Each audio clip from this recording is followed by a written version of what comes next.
భద్రాచలం శ్రీ సీతారామచంద్రస్వామి దేవస్థానంలో ఈ నెల 29వ తేదీన నిర్వహించనున్న తెప్పోత్సవం మరియు 30వ తేదీన జరగనున్న వైకుంఠ ఉత్తరద్వార దర్శనోత్సవం కార్యక్రమాలకు అతిథులుగా హాజరవలసిందిగా గౌరవ తెలంగాణ రాష్ట్ర అటవీ అభివృద్ధి కార్పొరేషన్ చైర్మన్ పొదెం వీరయ్య వారికి అధికారిక ఆహ్వాన పత్రికను ఈవో దామోదర్ అందజేశారు.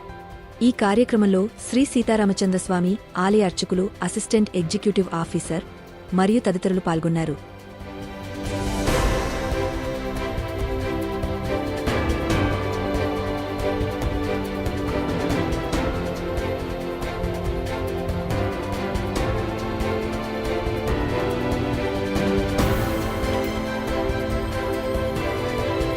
भद्राद्रिमूर्तिस्थितं केयूरादिभूषितं रघुपतिं सौमित्रीक्तं भजे श्रीदेवीं धरणीसुतां निजपरिवारं जनं वैष्णवं भद्राद्रिं परमं पदं च विरजां गोदावरीं नगां कुर्वन्श्चेतनतारणाय वसुधा लोकेऽवतीर्णो भवान् श्रीमन्दाजरधे दयाजलनिधे भद्राद्रिभाग्यावधे ध्याये भद्राद्रिवैकुण्ठरामं सीतारमान्वितं शङ्खचक्रधनुर्बाणधरं सौमित्रिसेवितं वनमालीकदीशार्ङ्गी शङ्खीचक्रीचनन्दकी श्रीमान् नारायणो विष्णुर्वासुदेवोऽभिरक्षतु सदेन्द्रिय आयुष्येवेन्द्रिये प्रतिष्ठति।